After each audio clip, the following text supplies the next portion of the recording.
Good morning, Rocky Vista family, and welcome to all of the family and friends in attendance today. I am thrilled to welcome you all here and showcase this spectacular venue right here in our beautiful city of Ivins. Now, wouldn't you agree that this is a spectacular view?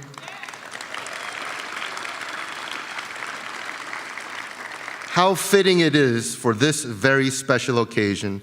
It is indeed a great honor for me to be able to preside over the second white coat ceremony of the Rocky Vista University College of Osteopathic Medicine, Southern Utah campus.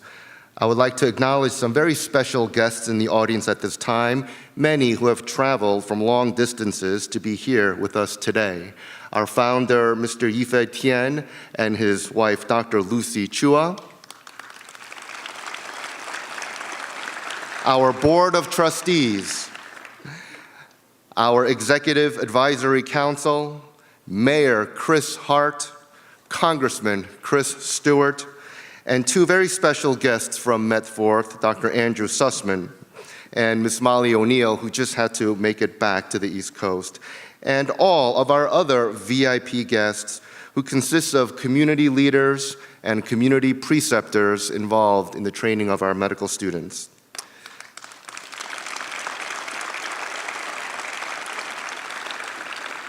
Now, to pay tribute to this great nation for the many freedoms that we all enjoy, will the audience please rise as our very own student singing group, Docapella, performs our national anthem.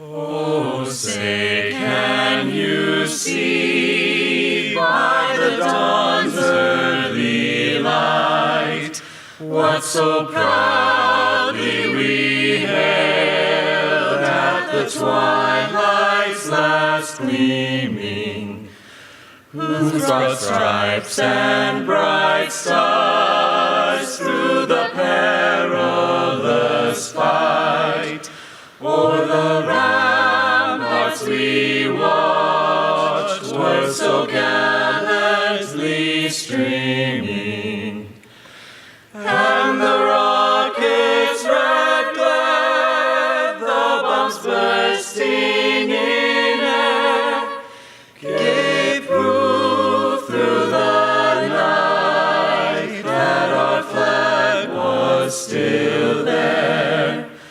Oh, say, does that star-spangled banner yet wave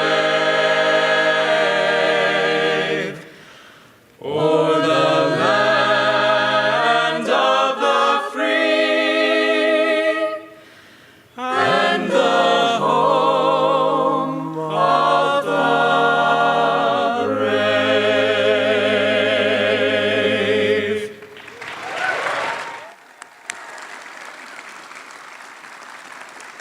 Thank you, Docapella.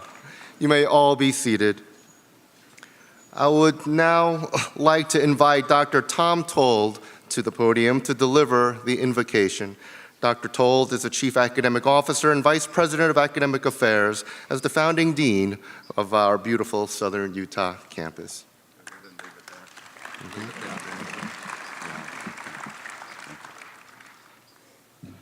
First of all, I'd like to thank Dr. Park and the faculty and staff of the Utah campus for the honor of delivering the invocation at this most important occasion for this freshman class in Utah. I feel that it's vital for all physicians to recognize and enjoin religiosity as a powerful tool in the healing arts for both physicians and patients.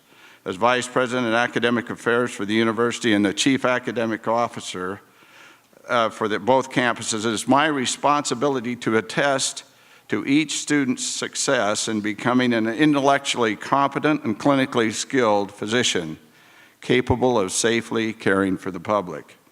As you may guess, this is a heavy task at times.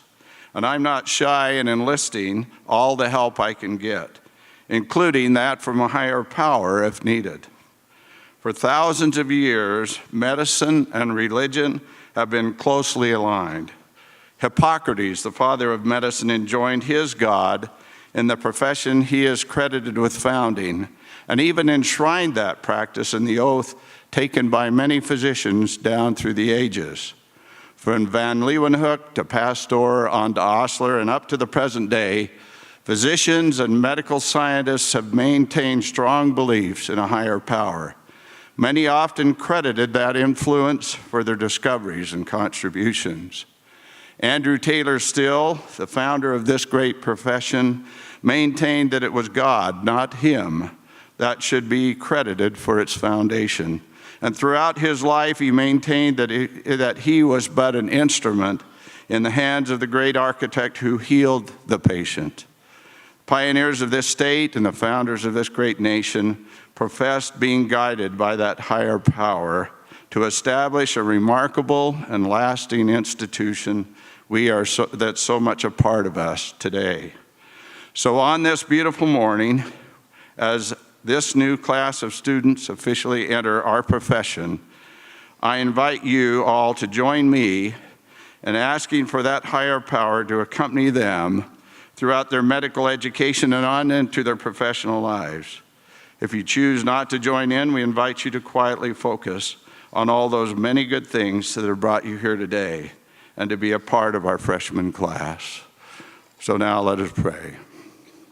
Our Father in heaven, creator of all life and architect of the wonders and workings of the universe, we are thankful for the opportunity we have been given to serve humanity as physicians and healers. As this new class of future physicians prepare to enter a life of service as trusted medical professionals, we ask Thee to quicken their minds and bolster their ability to retain the volumes of knowledge necessary to become competent and compassionate physicians. Kindle in their souls an ever-burning desire to serve others, regardless of who they are or where they may be. We ask Thee also to be with those friends and families who support these young medical students. Instill within them patience and understanding, along with the strength to persist through the challenging days that certainly lay ahead. We are also grateful for being members of the first osteopathic campus in Utah's history and the opportunity we have of studying in these most inspiring surroundings. Continue to smile on this university and its mission to help ease the growing physician shortages and improve access to health care for all residents of Utah and the Mountain West region. And we also ask for continued inspiration and guidance for our esteemed faculty and staff as they labor to inspire and guide the members of this class to eventual success as new physicians. And most importantly, we ask Thee to abide with us and those we treat always, and we do so humbly in the name that is all that is good and just in the world, even the Creator of us all. Amen. Thank you. And now I'd like to invite Dr. Maha Shalom, Chair of the Board of Trustees, to the podium to give a greetings.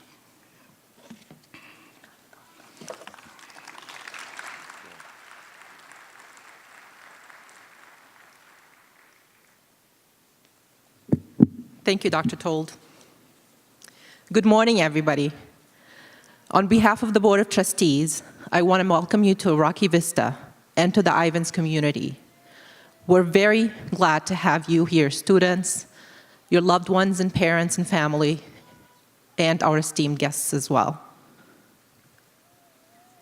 We are very fortunate to attract such an incredibly talented group of students. We have full confidence that you will build on the tradition of excellence that we strive to achieve at the university.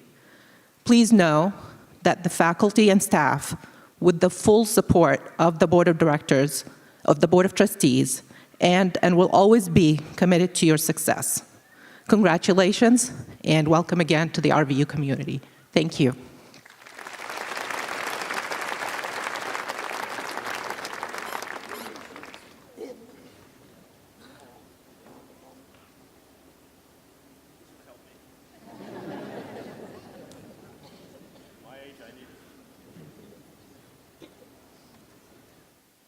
Morning, I'm Clint Adams, the President and CEO of Rocky Vista, and so honored to be here with our esteemed guest, Congressman Stewart, our Board of Trustees, the Honorable Mayor, who's really greatly responsible for this, and the TNs, whose child has been birthed twice now.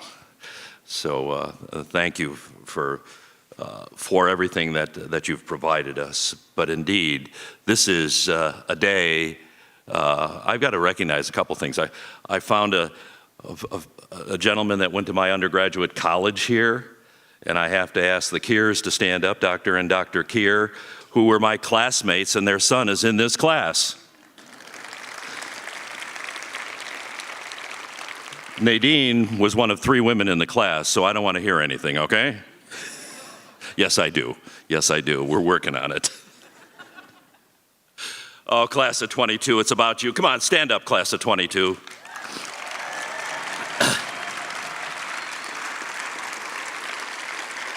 I was joking about my age. Hopefully I'm here in 22, so please be seated.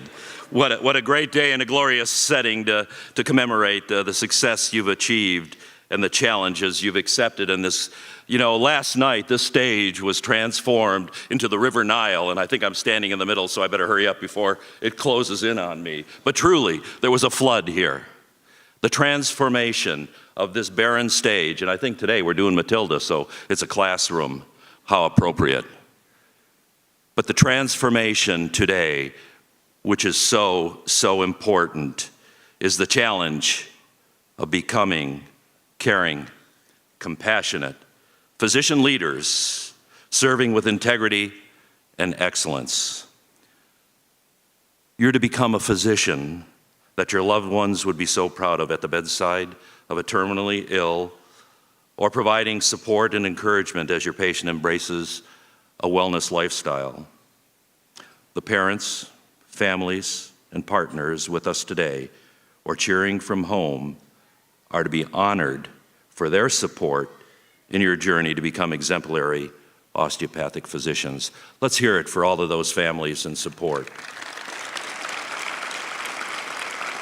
We filled the audience. You know, I've traveled the country doing accreditation visits of many of the osteopathic schools. So I say this with some authority, and I can assure you that you've exercised excellent judgment by coming to Rocky Vista. I can assure you that I've never witnessed a more engaged faculty. Let's have the faculty stand, please. This is not all of them, but those that could get up this morning anyway.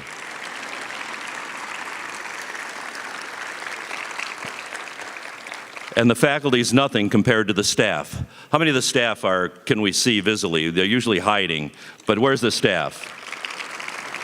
Stand up, come on, come on. Come on, boast.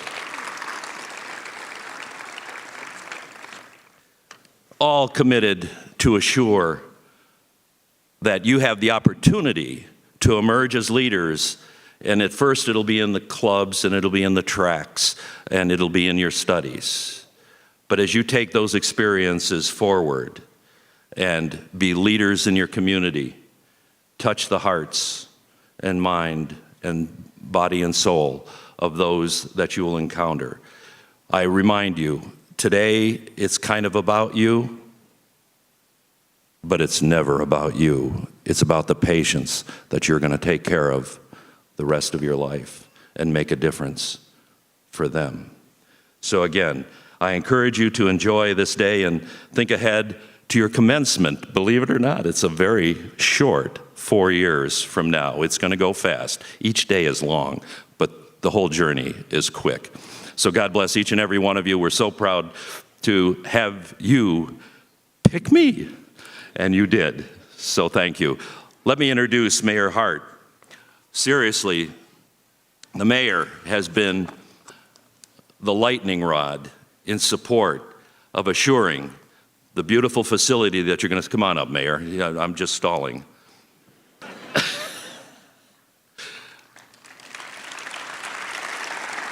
bless you.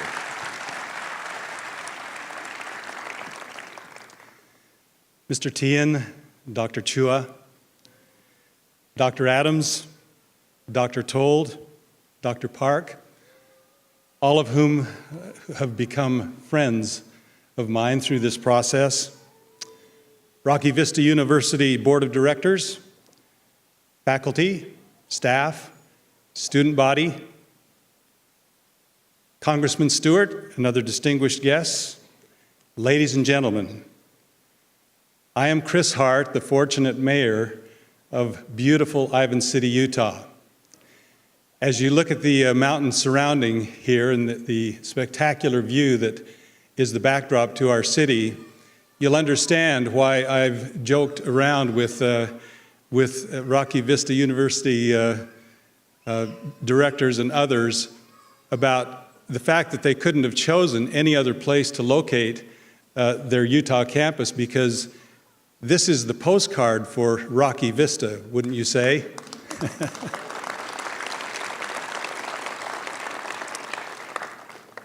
But on a community note, I want you to know how thrilled we are to have you students in our midst. You have added breadth and depth to our community by your very presence here. Some of you live in our community. Others of you simply come here, but we've witnessed many of you be a part of community events, and you'll have that opportunity going on into the future. And I want you to know how much our community loves having you here. We've grown to love many of you personally as you become our neighbors and friends. And we want this freshman class of 2022 to know that you are embraced in this city. We welcome you as friends and neighbors. We appreciate the fact that you are here. We are proud to be the host city for Rocky Vista University. When we were approached with the expression of interest in the university locating here, we were surprised, no, probably stunned is a better word. I went right home and I Googled medical schools in cities with populations of 10,000 and fewer. You know how many there were, at least at that time? There were 11 across the entire United States. And when you looked at them on the map, all of them but us were located adjacent to major metropolitan areas that had numerous hospital and other healthcare facilities. So it's a remarkable thing that this university exists here. But I want to tell you something that I think those who were doing the exploratory work recognized, and you will too over time. There is a wonderful, almost mystical quality about this place. It is both invigorating and therapeutic, and I believe that you will find that the peace and serenity here will actually be a blessing to you as you go through the arduous 2 years here, at least, of your training. And we hope that you will enjoy the surroundings here. Go out in it, wake up early, head out on a hike or get on your bike and enjoy this beautiful, wonderful place. We thank you for your involvement and future involvement in our community. We have a little celebration every year about the time that you arrived called Heritage Days, and we have what you'd have to call an old-fashioned small-town parade. And it has all the small-town parade elements. But I was so pleased and proud to see a group of you marching with the RVU banner. And then later to see you in a booth taking blood tests and not blood tests, excuse me, I don't think that would have been appropriate on the lawn. But blood pressure tests and just generally letting us get to know you. We were so pleased to see that. So we welcome you here. I want you to know, and I say this sincerely, that if there's anything that we as a community or that I can do to help you, we would be so pleased to do that. You are welcome to embed my phone number, and I mean this as well. If you come across something that is a problem in our city or something that that you think ought to be changed, I want you to call me. And you can do that at area code 435-632-9410. Okay? So, on behalf of Ivan City, congratulations. You are a remarkable group of students, or you wouldn't be here. And we're glad to have you here. Thank you so much.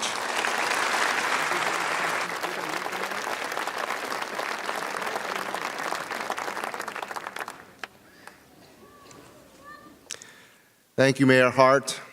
It is my great privilege to introduce our next speaker to give his welcoming remarks. The Honorable Chris Stewart represents Utah's 2nd District and is our representative to the United States House of Representatives. Congressman Stewart, a native of Utah, graduated from Utah State University before he served 14 illustrious years in the Air Force as a world record-breaking pilot. Congressman Stewart is a strong supporter of Rocky Vista and has asked us to consider him a good friend. We are delighted he was able to find a few minutes from his hectic schedule to address us today. And Dr. Adams wanted me to assure you that vaccines do not cause autism. Please join me in welcoming the Honorable Congressman Chris Stewart.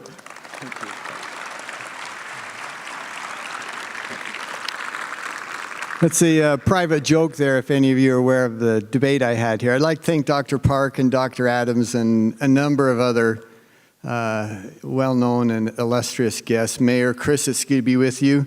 By the way, if any of you have any problems, the same thing, please call me.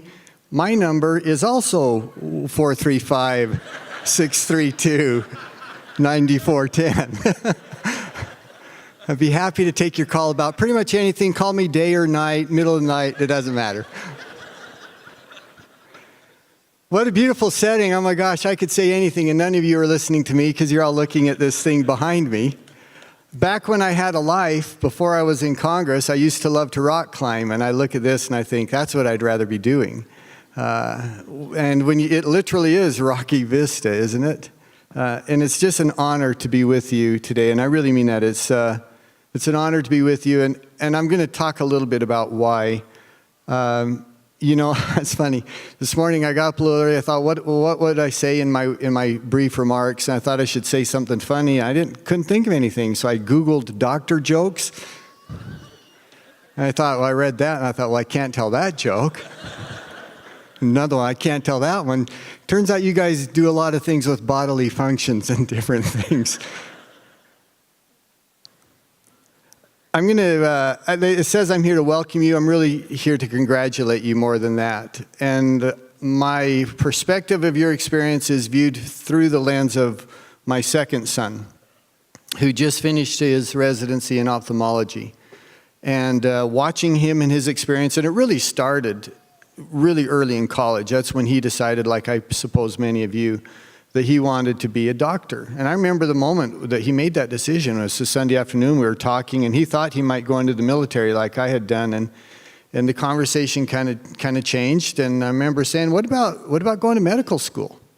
And for him, it was like the light came on. It was like, yep, that's what I'm supposed to do. That's what I'm going to do. But watching his work and sacrifice to get into school, the preparation for the testing, and then, as you all will find out, the work it takes to get through medical school and then his residency has given me a huge appreciation. I tell people all the time, I'll never complain about a doctor bill again because I see how hard it is for you to do what you're doing. And I would ask you, how many of you feel like you've sacrificed to get here? All of you would raise your hands. Yeah, of course you would. I mean, unless you're just the smartest man in the world. In which case, please don't ever run for Congress. We don't want to mess that up, right? Put anyone smart in Congress. But how many of you feel like your sacrifice is over? Because it's not. That's very clear, and you know that. And you got some long days ahead of you. And then when you graduate, you'll still have some long days ahead of you. And I think when you start after your residency and you start your practice, you'll have a few long days ahead of you. But I want to tell you one reason why I think it will be worth it to you. Some of you will be well compensated. Some of you will work long hours, maybe some less, depending on, your specialty. But very quickly, we had two experiences. One was when I was in the Air Force. We were in Abilene, which is not a big city out in West Texas. There was one neonatologist from Abilene to Fort Worth area. And several of my children were born really early. We had a son that was born really early, and we needed that doctor. And here's the thing, he is, again, the only one there. Remarkably, a very faithful Catholic. He had 10 children, and he had not had a vacation in like 12 years, as I recall. And he was scheduled to take his family on a vacation the week my son was in the hospital. And they tried to move my son to Fort Worth and to Dallas and to San Antonio, but no other hospital would take him because of the complications that he was experiencing. And as I watched this doctor to one more time tell his family and tell himself, I don't get to go do what I want to do, I'm going to stay here and save this little child's life.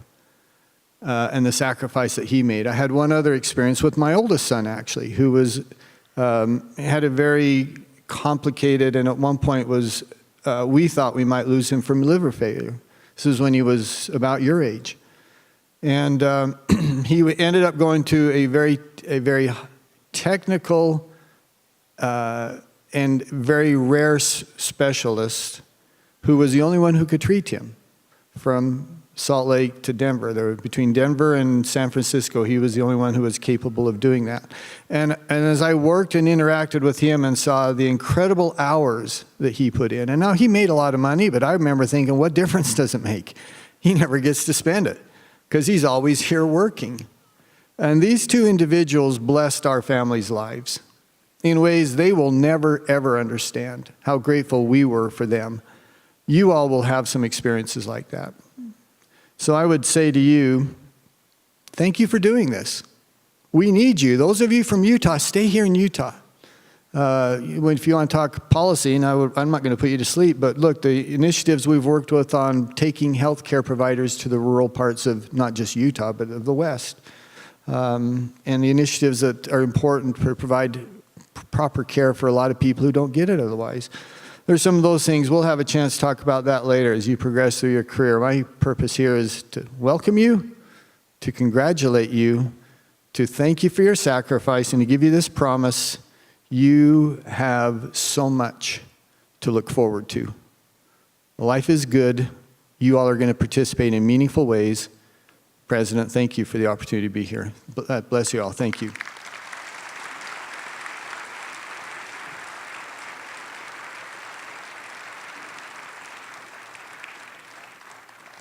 And just to clarify that inside joke, as Congressman Stewart was having the debate, and I would say that Congressman Stewart is one of our smart congressmen because he supports a lot of the medical efforts that we do.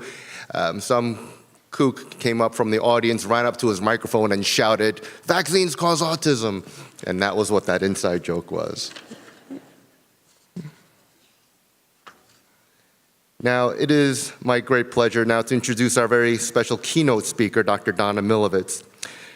Dr. Donna Milovitz is a board-certified internal medicine physician with over 20 years of clinical experience.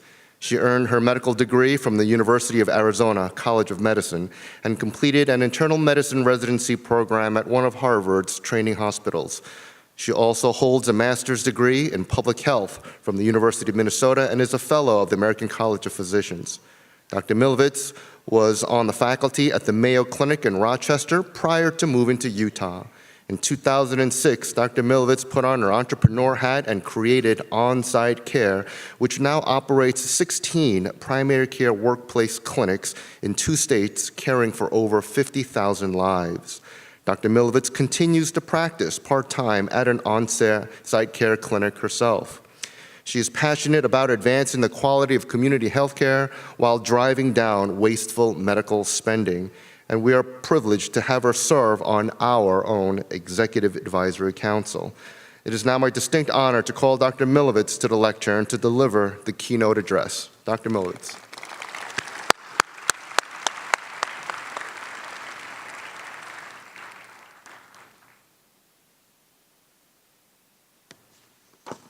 It's always awkward to get those introductions, isn't it? All right, gotta get organized here. But I made it up the stairs and I didn't trip with my heels, so I feel like we're ahead of the game. Good morning. I'd like to welcome the class of 2022 the student body of Rocky Vista University, faculty, staff, family, friends, and government officials who are here with us today. What an amazing day it is for all of you. It is the beginning of a lifetime journey into the wonderful world of medicine. It was 30 years ago this year that I sat in the same seats as you, the beginning of my journey. And I have to admit, it's been one of the greatest joys of my life to be a physician. And yes, I know what you're thinking. I started when I was like 4, right? I'm kidding. I'd like to start today with really just recognizing some unsung heroes who are with us today. The spouses, domestic partners, and significant others who are with the class of 2022. Could all of you please stand for just a moment?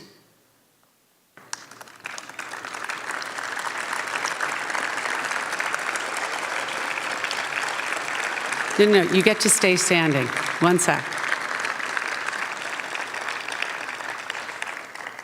I'd like to publicly thank you for your sacrifice, your dedication, and your commitment to helping your partner not only get him and her to this point, but for all your future service and sacrifice that you will do to enable these individuals to heal others. You are truly the wind beneath the wings of this class. And I think one more time we need to give these people a big round of applause for all you do.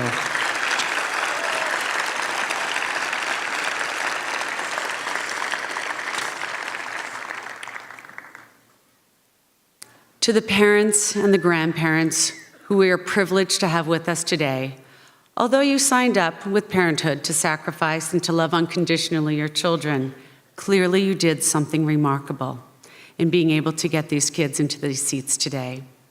Your job, as parents know, is never over. More than ever, your sons and daughters need your love and support for the next 4 years and beyond.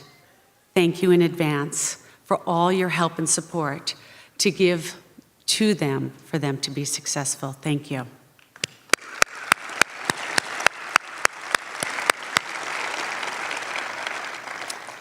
And now to you, the class of 2022. Take a deep breath. Slowly exhale. Stay in this moment and revel in what it is that you have accomplished to get here today. It is truly remarkable. Welcome to the elite club of healers. I want to take you on a bit of a journey about my career and your career, and hopefully reflect that you will have time to reflect from time to time in between courses and labs, and the content that you will be really like deluging over the next 4 years of your budding career. When I was in your seat many years ago, we had paper charts, paper billing, pagers. I'm not even sure if you know what a pager looks like. And no limit on medical school or residence hours. There was limited internet, and shockingly, I know, no cell phones. Wow, we have come a really long way. There are now electric health records and practice management software programs with revenue cycle management, cell phones, social media, and virtual health visits. The pace of advancement, both in the biologic sciences and technology, have been in warp drive. And I predict this trend will absolutely continue. It is almost unimaginable to think of what the practice of medicine is going to be like in 30 years from now. That's sort of the point, however, to know that the skills that you are learning today are the foundation for the future, and that your profession, our profession, is always evolving.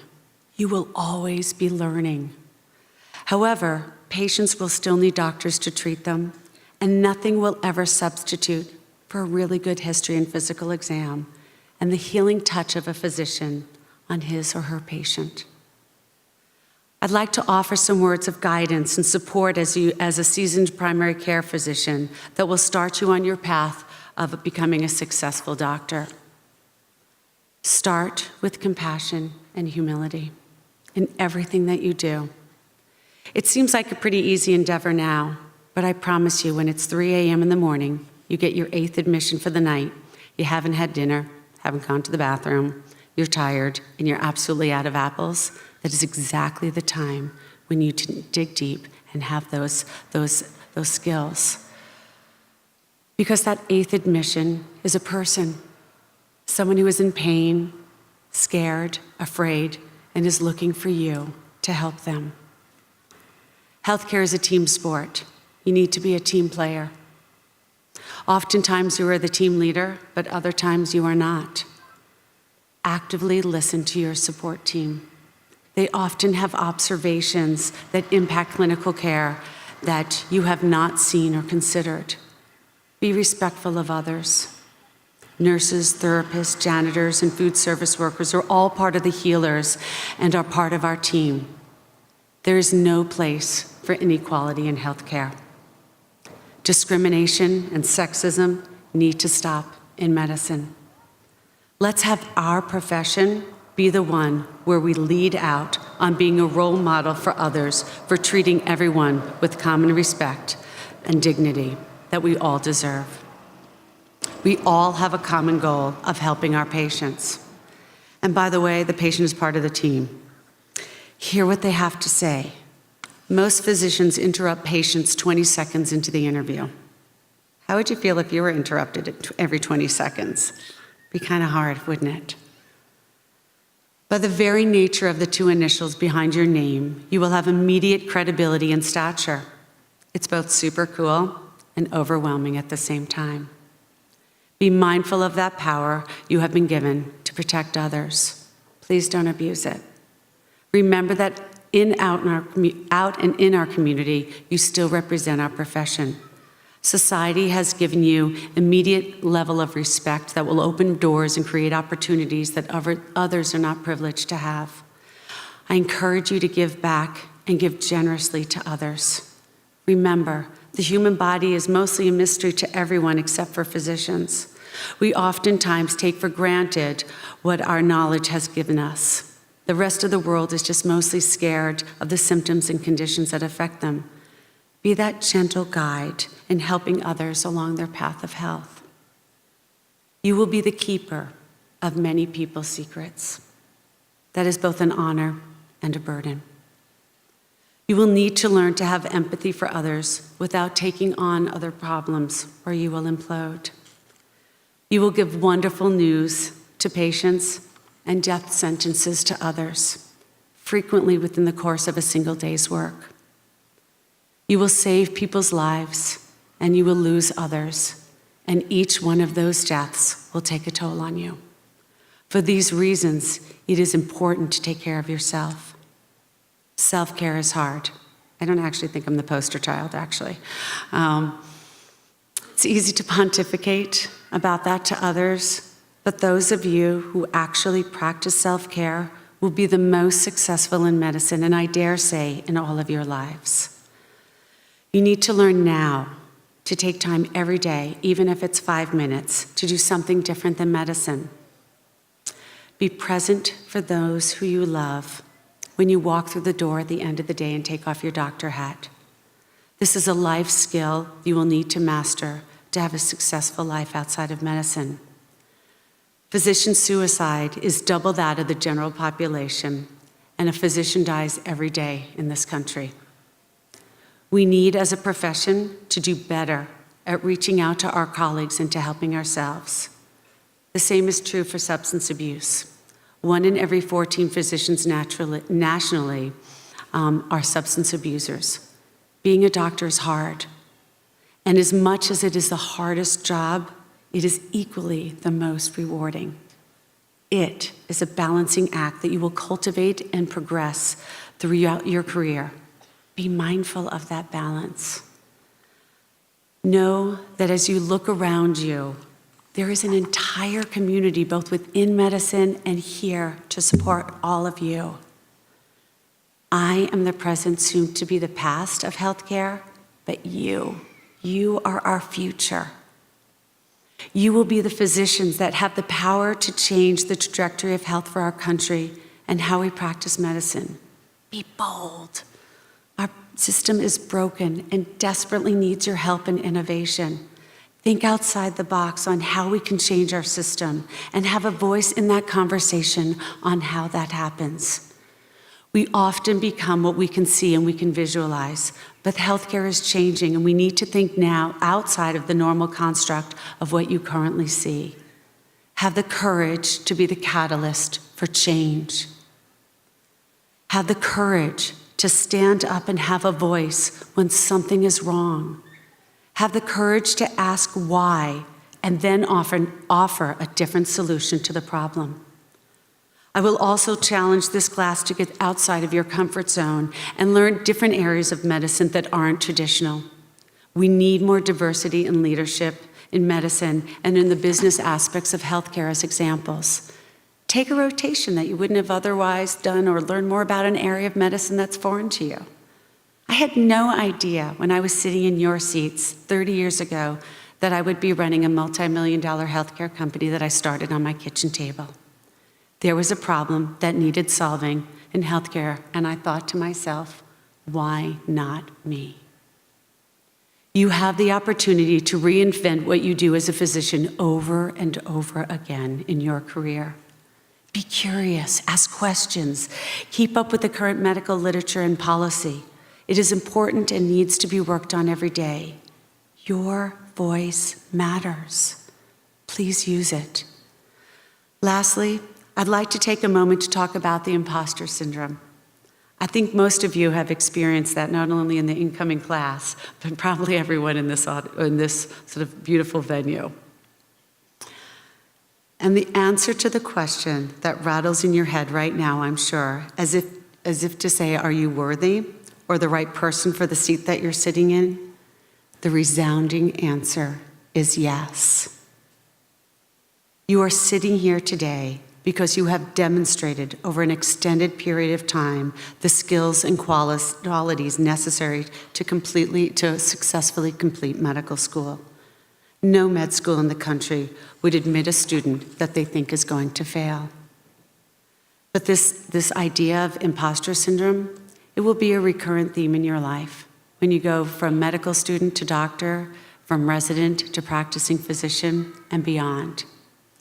My response to that is, fake it till you believe it, every day. All of us suffer from this insecurity and feeling inadequate. All of us. You got this.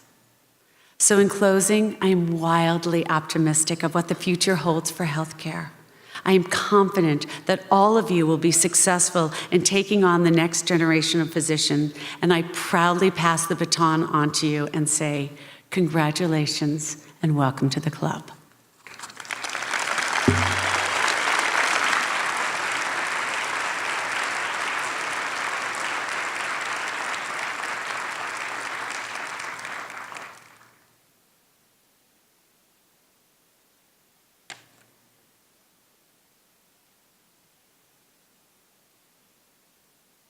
Good morning. Ladies and gentlemen, it's my pleasure and honor to be able to talk with you about the significance of the white coat. The white coat ceremony is a rite of passage tradition that we do to welcome medical students into the healthcare profession. The very first white coat ceremony took place in 1993 at the Columbia University College of Physicians and Surgeons in New York. It was initiated by a Dr. Arnold Gold, who was a professor of the medical school and who realized that students taking the Hippocratic Oath at the end of medical school occurred 4 years too late. Since then, he established the Gold Foundation and encouraged the white coat ceremony to be performed at the beginning of medical education to emphasize the importance of humanism in medical training and in practice. Today, we are grateful to the Gold Foundation as it has generously provided a commemorative pin to each of the white coat recipients here among us today. Clearly, We all recognize the white coat's strong association with being a physician. Indeed, it is arguably the most iconic symbol of the medical profession. But how did this come about? Interestingly, the color of the coats worn by physicians was not always white. In the early 1800s, physicians typically wore a black coat. This actually made practical sense because black could easily hide the stains of blood and other bodily fluids. Also, black was the color of formality and authority, and thus commanded the respect deserving of physicians. Furthermore, seeking care from a physician during that era was often done as a measure of last resort, and so death was frequently close at hand. The physician's black attire at the time, therefore, spoke to the solemn nature of his visit. Then, during the late 1800s, the white coat, which was traditionally worn by scientists, started to become the new symbol of the medical profession. This was due to several events that forever changed the way of thinking in the medical establishment. Around 1865, Dr. Joseph Lister first used antiseptic techniques in surgery after reading a published paper on the existence of microorganisms by a French chemist named Louis Pasteur. So, incorporating this new knowledge into clinical practice, Dr. Lister applied antiseptic chemicals to wounds and showed a dramatic decrease in the incidence of gangrene. And his contributions thus started to move medicine from unproven medical practice and remedies to the realm of science. The second event occurred in 1889, when an artist by the name of Thomas Akins painted a famous piece to honor a renowned anatomist and surgeon on his retirement from teaching at the University of Pennsylvania. The surgeon's name was Dr. David Agnew, and he is captured in the historic oil painting performing a mastectomy in the medical school's viewing amphitheater, wearing a white coat, with all of the medical assistants around the patient also wearing white coats. Slowly, doctors wearing white coats became part of the popular culture of the time. Another significant event related to the white coat becoming the symbol of the physician was the publication of Sir William Osler's Textbook of Medicine in 1892 that officially portrayed the practice of medicine as a true scientific endeavor. These historic events contributed to the medical profession essentially borrowing the white coats from laboratory scientists to then become the popular icon of practicing physicians, and furthermore, associating medical doctors with purity and cleanliness. Now, let's fast forward 100 years or so and reflect on some of the interesting contemporary studies related to the white coat. Firstly, over the last couple of decades, the wearing of white coats by physicians has become a hotly debated topic with regard to the capacity to harbor and spread microorganisms. Evidence has clearly shown that pathologic bacteria can be isolated from the sleeves and pockets of doctors' white coats, with the implication that white coats can act as a vector of transmitting infections amongst our patients. An ironic turn of events relative to the history that I previously discussed. However, at this point, there is no conclusive evidence that doctors' white coats actually increase infection rates among patients. But despite conflicting evidence and objections from many doctors, about 10 years ago, the National Health Service in England implemented a bare below the elbow policy to all workers in their hospital system. Now let's look at another interesting study from 2013, designed to determine patients' preference for doctors' attire. This multi-site observational study was initiated by the Queensland School of Medicine and the Center for Health Research in New Orleans, Louisiana. The study showed lay individuals 4 images of the same male doctor wearing 4 different outfits. The first image was the doctor in professional attire wearing a white coat. The second image was the doctor wearing professional attire with sleeves rolled up to above the elbows. The third image was the doctor wearing surgical scrubs, and the fourth image was the doctor wearing a white coat over his surgical scrubs.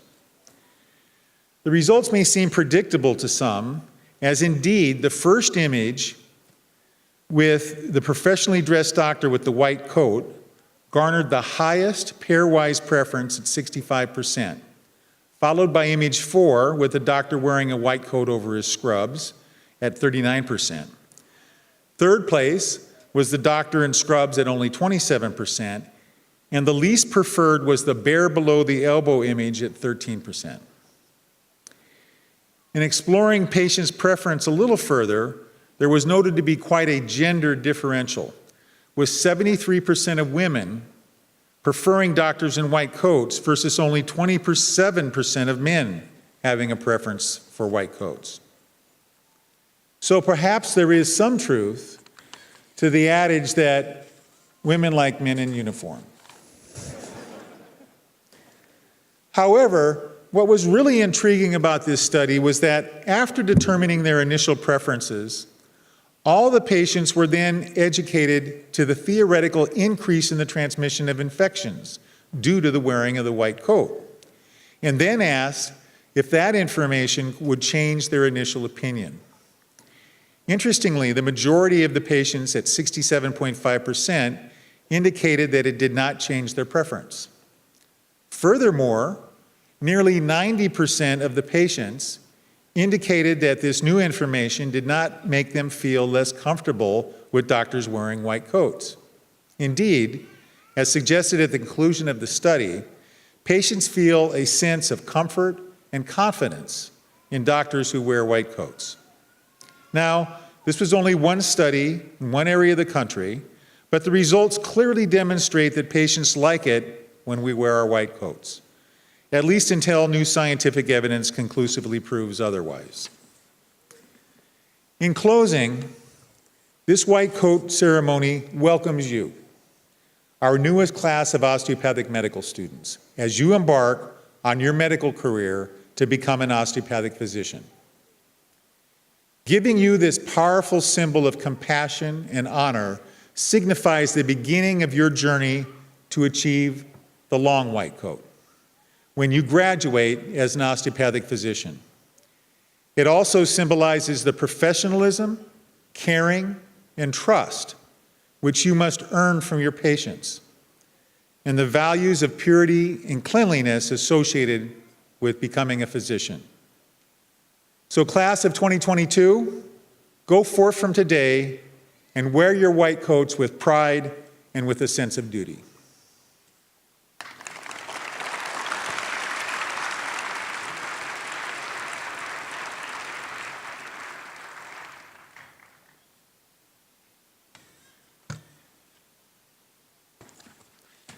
Thank you, Dr. Pryor. And now for the moment that you've all been waiting for. We're at that point where we would like to present the white coats to our class of 2022. And you've heard very wonderful remarks about how you're worthy and you've sacrificed so much to be here and that you belong here. And let me tell you one thing. I know that 14 hours of learning and studying in a day is not uncommon for you. You've gone through musculoskeletal system, you're going through MCM, you've done so much, and so the white coats that you are receiving today, you deserve it.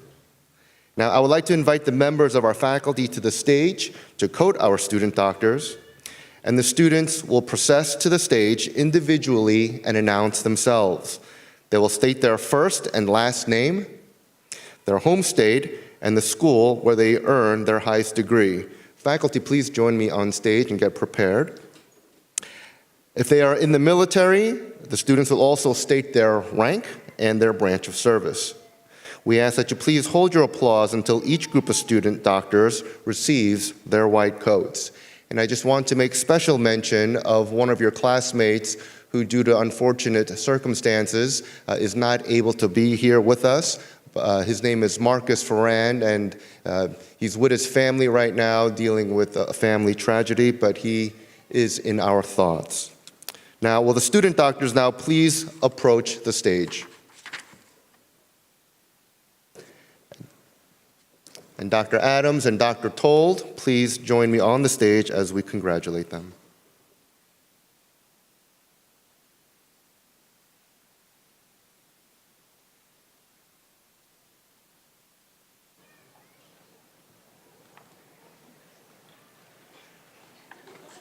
Hi, I'm student Dr. Michael Stevens from California, and I earned my degree at BYU.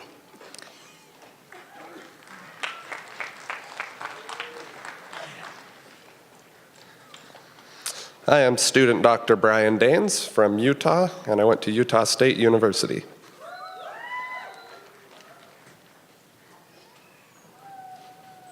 Student Dr. Alexa Fritsch, Wisconsin, University of Wisconsin-La Crosse.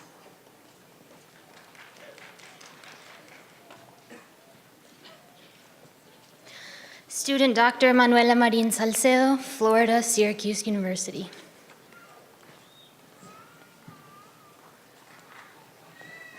Student Dr. Catherine Fernaris, Iowa, University of Iowa.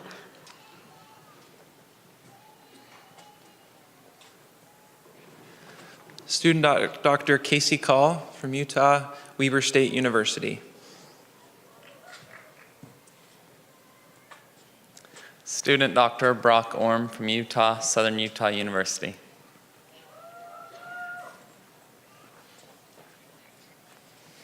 Student Dr. Lauren Gallegani, Florida, Baylor University.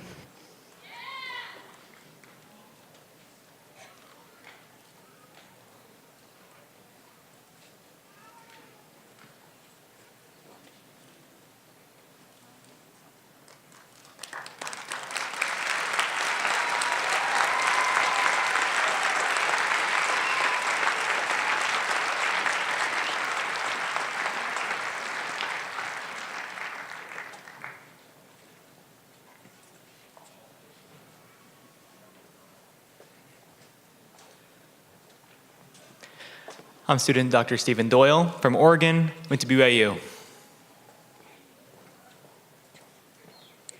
Student Dr. Kyle Celius from Utah, Weber State University. Student Dr. Michelle Zhang, I'm from New Jersey, Cornell University.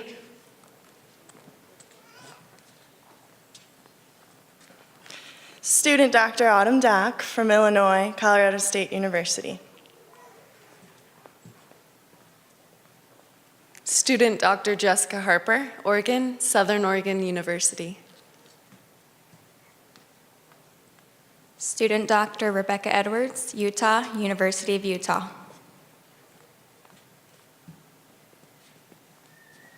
Student Dr. Chris Mon, Utah, Utah Valley University.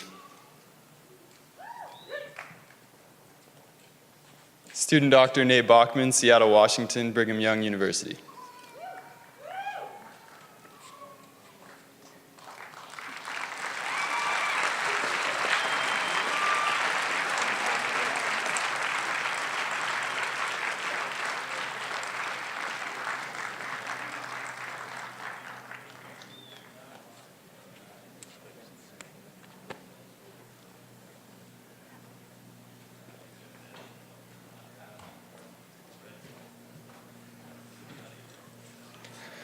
Student Dr. Jeremy Stone from Utah, BYU, Idaho.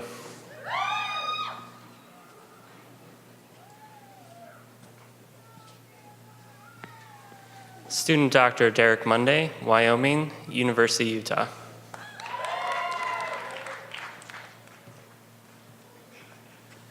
Student Dr. Victor Colwar, Utah, Utah Valley University.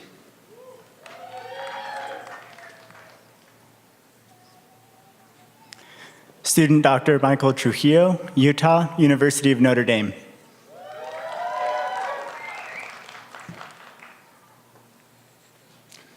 Student Dr. Braden Stembridge, Utah, Utah State University.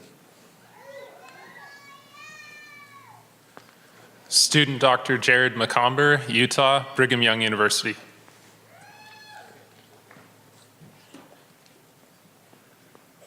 Student Dr. Kyle Skolton.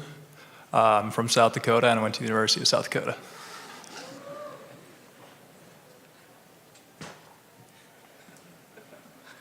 Student Dr. Anton Fram from California, Chapman University.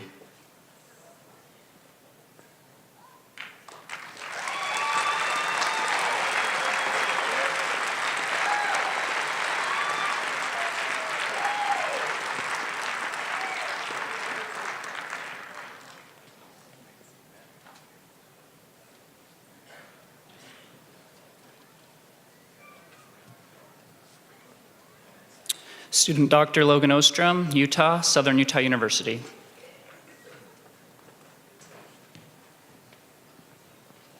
Student Dr. Devin Bourne, Utah, University of Utah.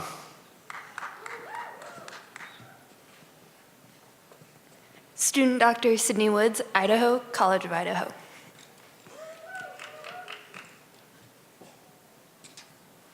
Student Dr. Rock Holmes, Idaho, the College of Idaho.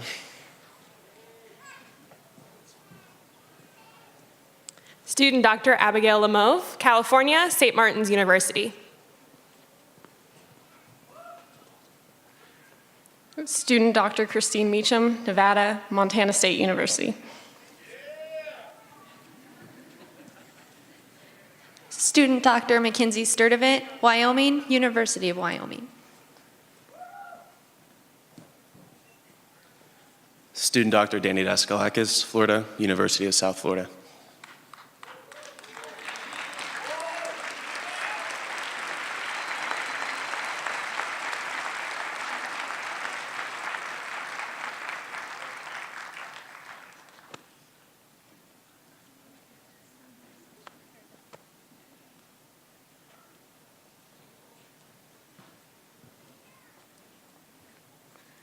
Student Dr. Michaela Russell, Wisconsin, University of Wisconsin-Eau Claire.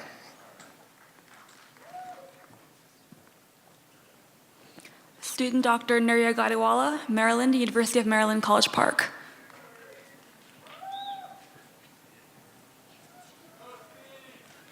Student Dr. Stephen Ipson, Utah, Southern Utah University.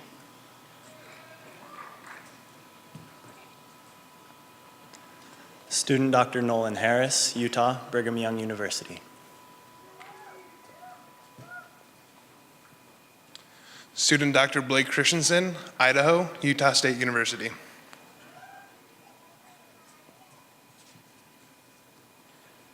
Student Dr. Brent Hunter, University of Alaska Anchorage. I'm from Utah, Second Lieutenant, U.S. Air Force.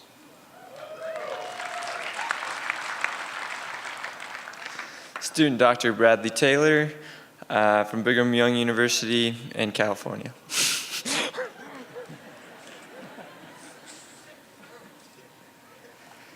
Student Dr. Brendan Starkey. I'm from Utah and the University of Utah.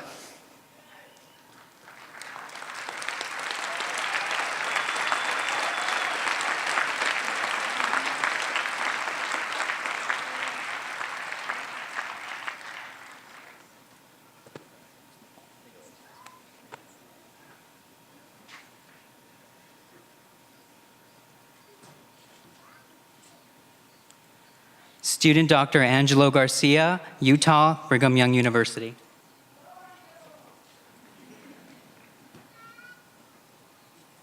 Student Dr. Zoya Sandu, Utah, University of Utah.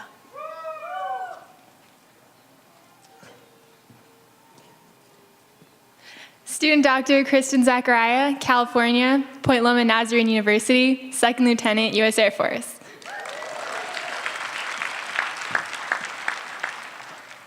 I'm Student Dr. Christina Nguyen from Arizona, Temple University.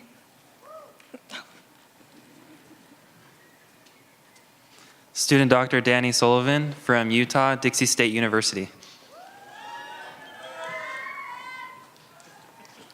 Student Dr. Kyle Anderson from Texas, Texas Tech University.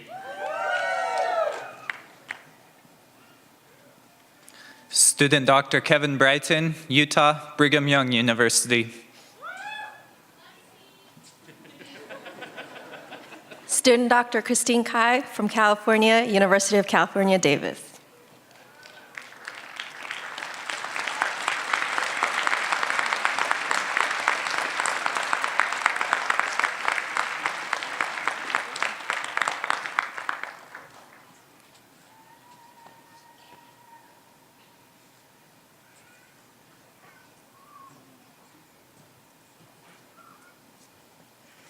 Student Dr. Katerina Dubrovskaya, Utah, University of Utah.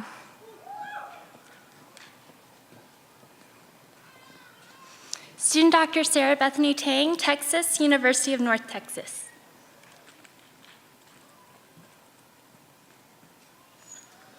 Student Dr. Thomas Chandy, California, Cornell University.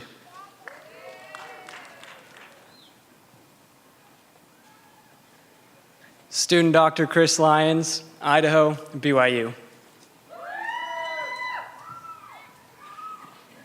Student Dr. Lane Smith, Texas, Harvard, just kidding, University of Utah.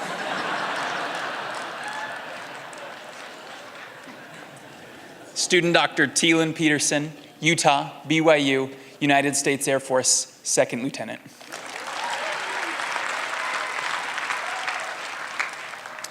Student Dr. Max Gove, Mississippi, Mississippi College.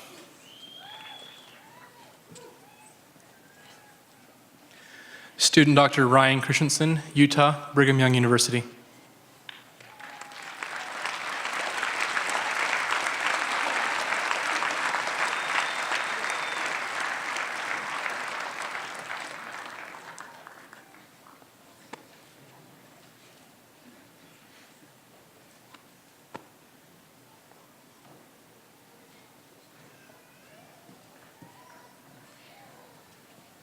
Student Dr. Marissa Foster, California, Lee University. Student Dr. Ashna Rahman Haq, California, California, University of the Pacific.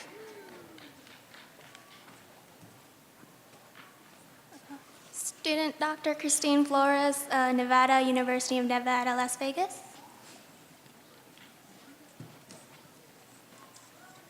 Student Dr. Giovanni Montesano, Florida, Florida International University.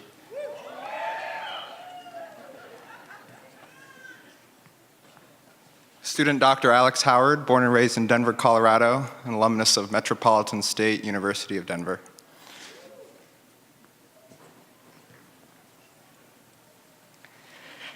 Student Dr. Brandon Singh, Florida, University of South Florida.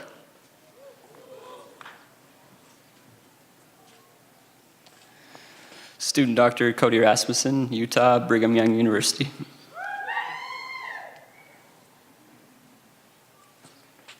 Student Dr. Christian Wiscombe, Utah, University of Utah.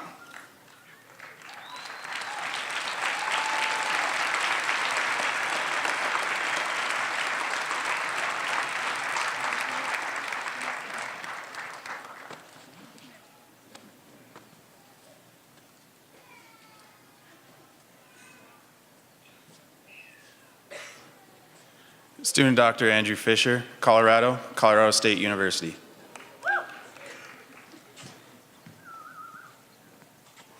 Student Dr. Raymond Kwong, Arizona, University of Arizona.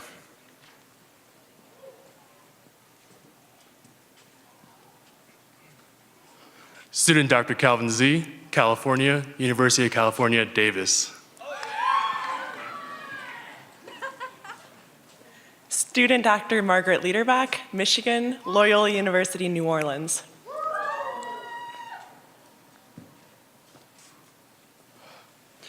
Student Dr. Razan Mateen, Illinois, Loyola University, Chicago. Student Dr. Lutf Sinain, Nevada, University of Nevada, Las Vegas.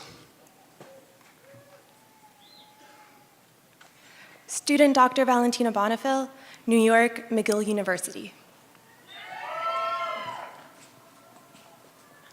Student Dr. Austin Page, Illinois, University of Colorado.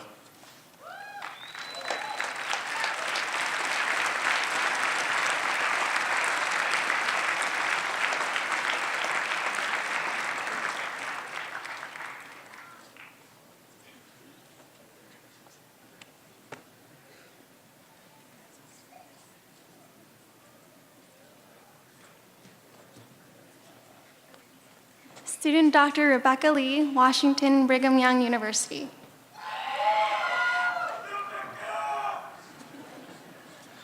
Student Dr. Ryan Fitzner, Wisconsin Brigham Young University.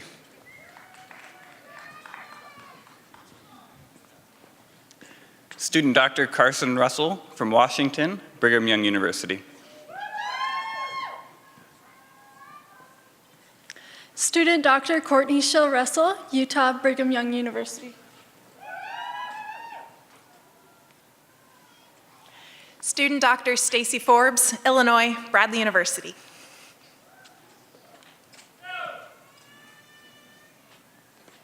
Student Dr. Stephanie Barlow, New York, University of New Hampshire.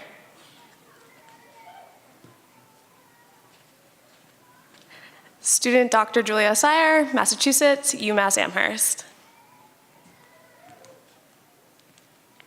Student Dr. Morgan Ketterling, Illinois, University of Michigan.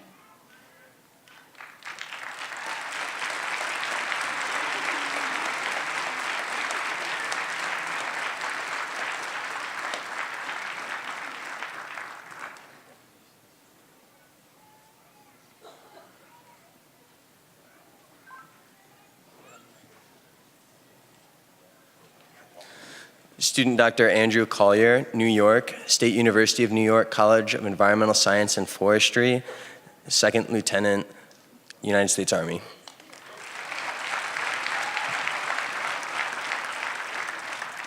Student Dr. Shane Kaysen, Arizona, Northern Arizona University.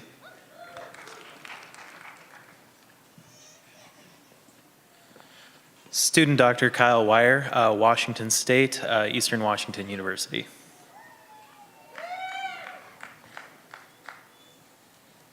Student Dr. Kaylin Morgan, I'm from Southern Utah, graduated from Southern Utah University.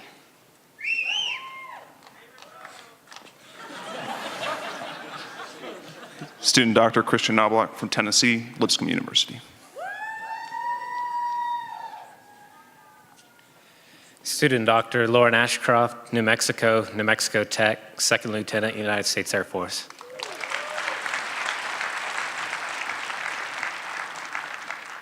Student Dr. Cade Pultzfer, Utah State University.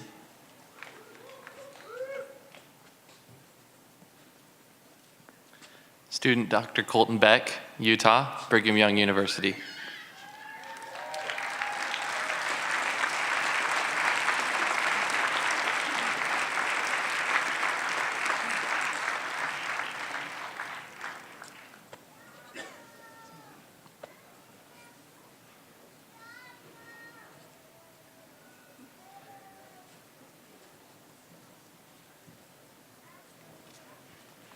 Student Dr. Austin Polson, Southern Utah University. Student Dr. Skylar Riggs, Southern Utah University, Second Lieutenant, U.S. Air Force.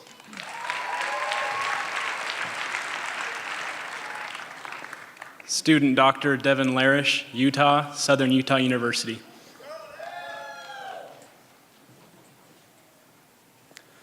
Student Dr. Kovic Bailey, Southern Utah University.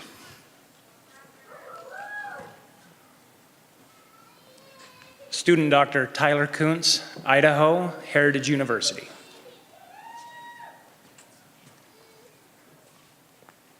Student Dr. Josh Clayson, Nevada, BYU.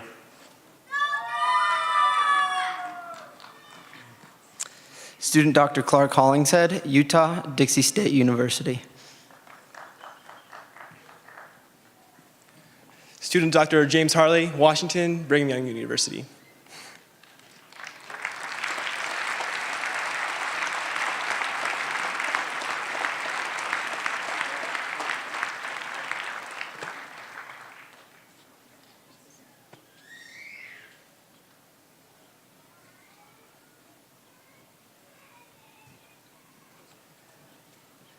Student Dr. Kyle Barkdahl. I'm a military brat, so I'll claim Hawaii as home, and I graduated from Brigham Young University.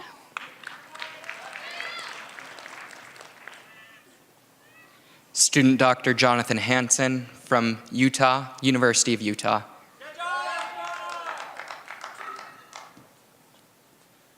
Student Dr. Trent Spires, Utah, Utah Valley University, Second Lieutenant, United States Air Force.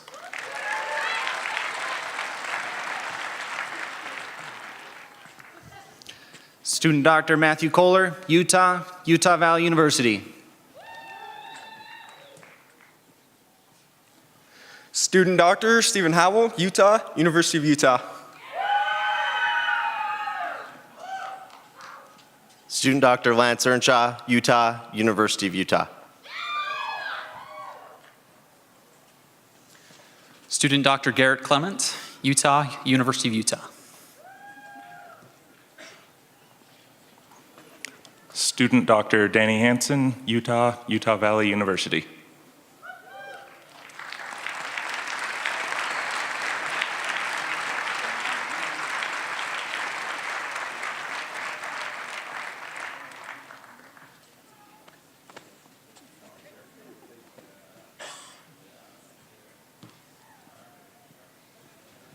Student Dr. Brantley Bond, Utah, Utah State University.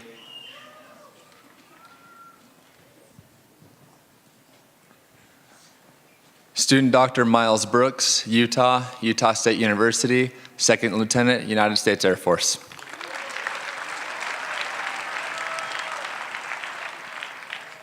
Student Dr. Brandon Barton, Utah, Brigham Young University, Second Lieutenant, United States Air Force. Student Dr. Dirk Wilson, Utah, Utah State University. Student Dr. Kevin Bateman, Utah, University of Utah. Student Dr. Benson Gunther, Utah, Brigham Young University. Student Dr. Blake McKinley, Utah State University. I'm from Utah.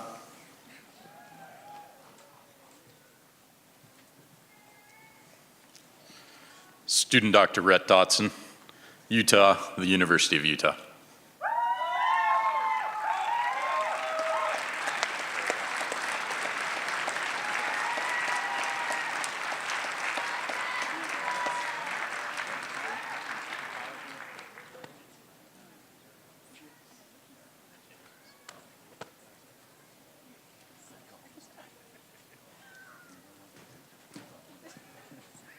Student Dr. Jason Kier, Indiana, Valparaiso University School of Law.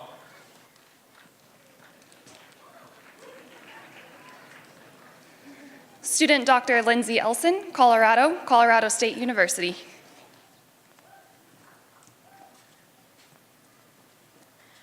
Student Dr. Shaylin Blixt, Montana, Carroll College. Student Dr. Elise Martin, Texas, the University of Texas.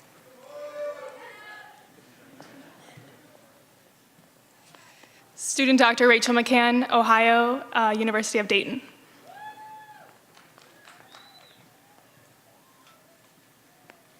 Student Dr. Jacqueline Floor, New York, Binghamton University.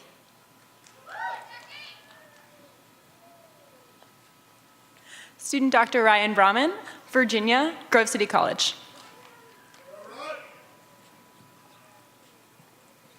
Student Dr. Jessica Dean, New Jersey, Kane University.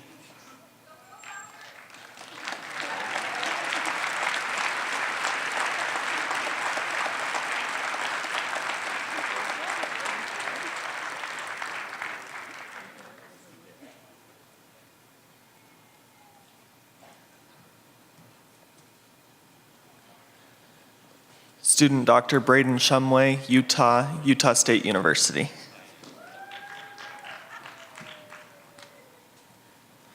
Student Dr. Kevin Gooskabir, North Carolina, University of South Carolina.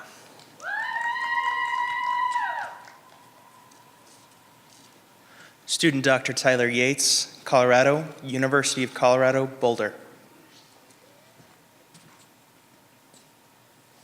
Student Dr. Edwin Selden Davis, New York, Stony Brook University. Student Dr. Ryan Geist, Idaho, the College of Idaho.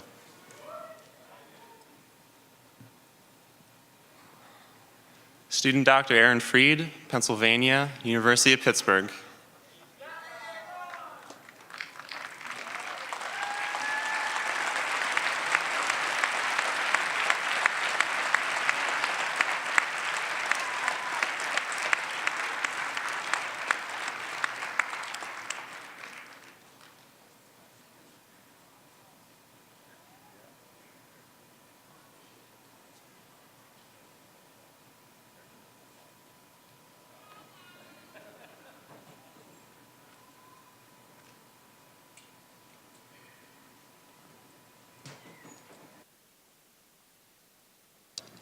We may have to start this 5 minutes early next year.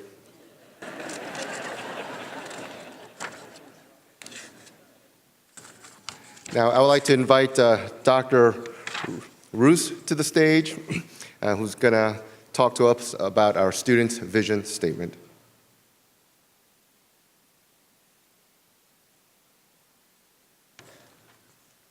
I didn't get the memo about bringing my sunglasses, so I agree with the 5 minutes. During orientation week, students were tasked with creating a vision statement for their class. This vision statement is meant to be their guide as they progress through medical school and on to successful careers in medicine. 5 teams were formed to brainstorm and come up with the key phrases to make up the mission statement. Representatives were selected from each team to come together and hammer out the sentences and ideas that would best represent the class of 2022. We appreciate their efforts, and I'd like to thank specifically those representatives at this time. If they'd please stand as I read their names. Michael Stevens, Max Gove, Valentina Bonifil, Kevin Kuskavir, and Margaret Liederbach. Can you please give them a hand?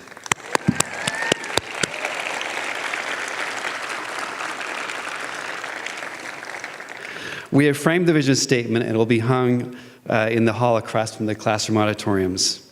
At this time, I'd like to invite our class of 2022 president, Michael Stevens, to the stage to lead the class in the reciting of the vision statement.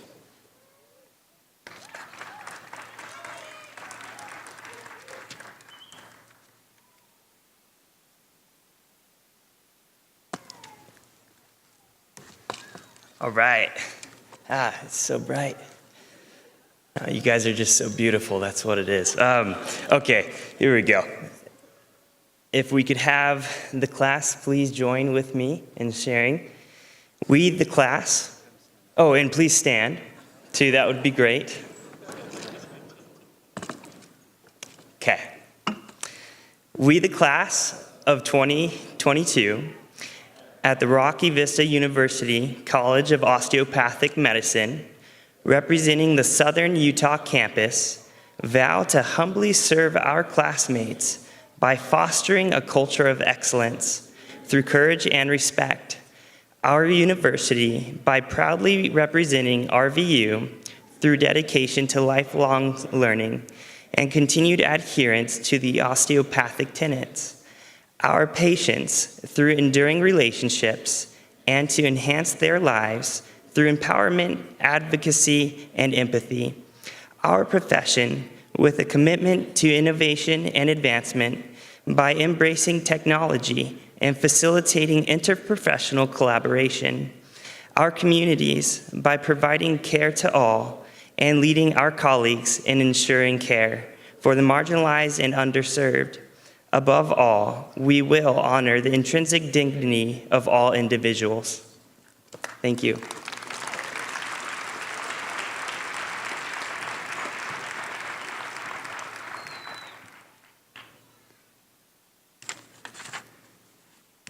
And now the official proceedings are now officially concluded, but I would like to thank a few people before we close this event. Erica Watley, who was our event coordinator, put a lot of effort into this, and we want to thank her, and to thank all of our staff and faculty who have dedicated their Saturday to be here and join with us. Thank you to all the guests, and thank you, Susan, for joining me. And family and friends are now invited to greet the student doctors in the main outdoor lobby area at the conclusion of the recessional, where you can take lots of pictures. And we would also like everyone here to take a quick 5-minute drive just to join us over on our Rocky Vista University campus for light refreshments and to tour the new building with your students as your guides. Our faculty will be providing demonstrations for you to give you a glimpse of some of the stuff that your students are learning. Will the audience now please stand until the end of the recessional?